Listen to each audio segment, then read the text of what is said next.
Mark Zuckerberg, the founder and CEO of Facebook, is taking a beating these days. A lot of it due to Facebook's data sharing practices, and so I thought it would be good to talk a little bit about social media today. Hey everyone, this is Rev Brad. More and more social media platforms have come under fire for certain practices, and I think it's been interesting to watch some of the shift and change in attitudes around social media. I don't know if you've noticed it or felt it, but it seems like there's more skepticism toward different platforms. A number of celebrities have been leaving various social media platforms for a number of reasons. Some of them claim it's personal, some for professional reasons, some around different movements like #MeToo and other movements like that. A number of years ago, though, I wrote a piece on social media, and I thought it would be worth revisiting today. And what's amazing as I was reading it, there are a number of issues that I raised that are still happening today, but with greater veracity and seemingly more common occurrence. But first, before we get into it, I thought I would ask, what social media platform are you on most? Is it Twitter, Instagram, Snapchat, Facebook, Pinterest? What is it? Just name it for yourself just for a moment. For me, I've really limited myself just to 3. I'm on Facebook, Twitter, and LinkedIn.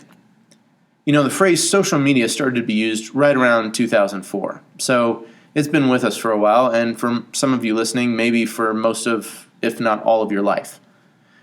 Within a few years, it had risen in such prominence that the dictionary needed to define social media. So here's what Merriam-Webster defines as social media: forms of electronic communication through which users create online communities to share information, ideas, personal messages, and other content, like videos. Another definition or another thing you can look up is Wikipedia. I love Wikipedia, right? It defines everything for you.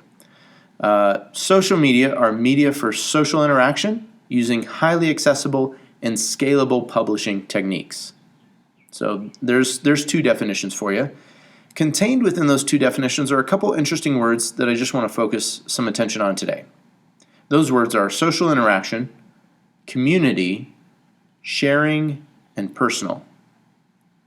The cultural and generational shift towards social media and you have this entrepreneurial spirit or this enterprising spirit around electronic has created such a difference in our society that words and definitions are having to cope with an ever-changing environment.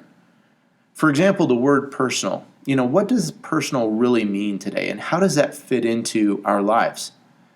There's a couple of stories that I've heard where employees have been fired from their jobs because on their time off, away from work, they made personal comments on social media vehicles. I remember one story where a poorly tipped waitress had said some things about her clients, and so she was fired. There's another story of a nun at a Spanish convent who was dismissed because she was spending too much time on Facebook. That would have been an interesting conversation to be a part of. There's this growing blurred line that's caused by social media and just finding out where does it fit between one's personal and professional life. Social media, though, is content-driven, and there are creative and unique expressions that are valued. You can tell it by, certain people and how many YouTube hits they get. But sharing, specifically what gets shared, has a lot of controversy. As with any form of media, there's always abuse. There's modern-day pirates and hackers, hijackers, and spammers. But then there are those people who share some of the most trivial or tedious of life details. A lot of people just use social media with seemingly no filter whatsoever, and it leaves a lot to be desired. It leaves a lot of questions out there. Some people make comments or even threats towards others, and then, interestingly enough, they shirk away from the responsibility of using those words or saying those things that they've shared. There's a strong argument that could be made, I think, over whether what is being shared sometimes is really worth paying any time or attention to. And I wonder if it's just not another distraction for us. Community is another claim that most social media platforms make. But the basic idea of community is that a group of people share something in common. And there have been more and more studies that are emerging that show that there's a greater loneliness and despondency occurring amongst those who use social media the most. And so truly there's a question out there, is social media creating community, or is it defeating and destroying community? I think, too, that social media is limited in terms of community and that not everyone has access to the internet, or it might be limited or constrained. I think this is changing more and more, though, throughout the world. I've been amazed in visiting some poor places in some developing countries, and I see people who live in very simple and humble homes, like even a tin shack, but yet they have a satellite dish on top, and they have smartphones and cellular service that they're paying for each month, sometimes maybe through the government's help. Within the community formed through social media, though, comes social interaction. But not all this interaction is good. You know, the other day I was at a coffee shop. I watched three girls sit down. They must have gotten out of school or something, and they all sat down, whipped out their phones, and they talked, except they weren't talking. They were just texting. And I don't even know if they were texting each other or texting their friends, but I thought, man, here are three girls that are probably really good friends. They probably, if they put their phones down for a moment, maybe they would connect into each other's life in some special way, and yet they have this barrier in between them and community they could have right across the table from each other. I know a lot of people, too, that got upset with their friends and connections on Facebook, as they would have different interactions through the last U.S. presidential campaign and election.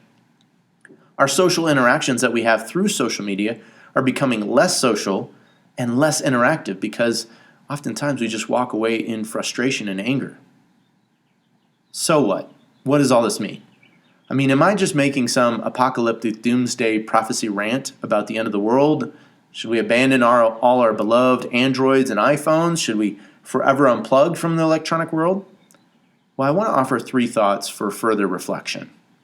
The first thought is this: we were created for community. The Judeo-Christian faith affirms community. When God created man and saw that he was alone, God said, "This is not good." Literally.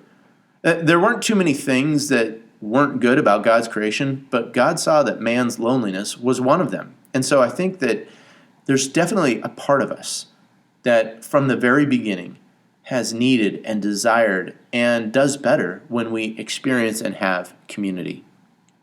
A second thought is this, that we have a longing to be seen. There's a story in the Bible of Hagar. Hagar is Abraham's mistreated servant who turned refugee in the wilderness. And she's running, she's alone, she's in the desert, and she's essentially on her way to die. And God sees her and speaks to her. And she turns in the story, and it's a powerful moment when she names God. She goes, "You are the God who sees me." And I think that for each of us, there's something deep within us that longs for others to know our joys and our celebrations, to know our trials and our tribulations, and to share in them with us. I think that's why we share some of the stuff we do on Facebook and social media. We want others to know. We want them to share in our joy, and we want them to share in our pain too. And so I think that there is a part of us that through social media longs to be seen or longs to be heard. And the third thing is this: we need to watch our tongues.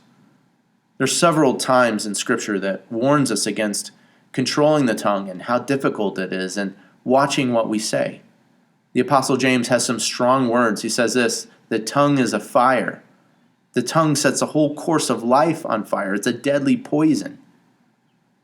A lot of what he's talking about there is there's commands to be careful about our words and how we use them. We need to avoid using idle words. We need to avoid saying things just to say them.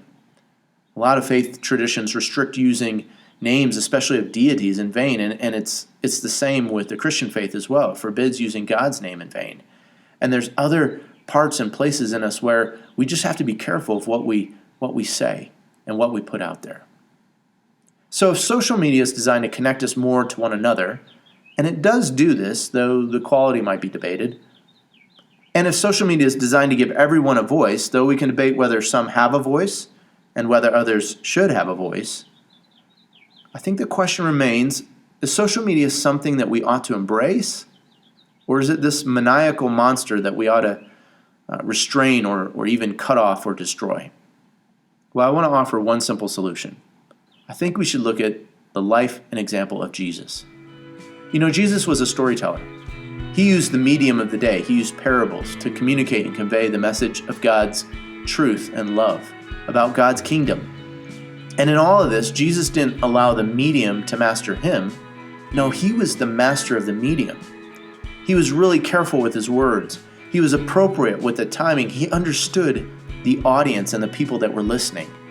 For me, there's no better example than Jesus that we might look to follow for ourselves when we consider navigating the difficult world of social media.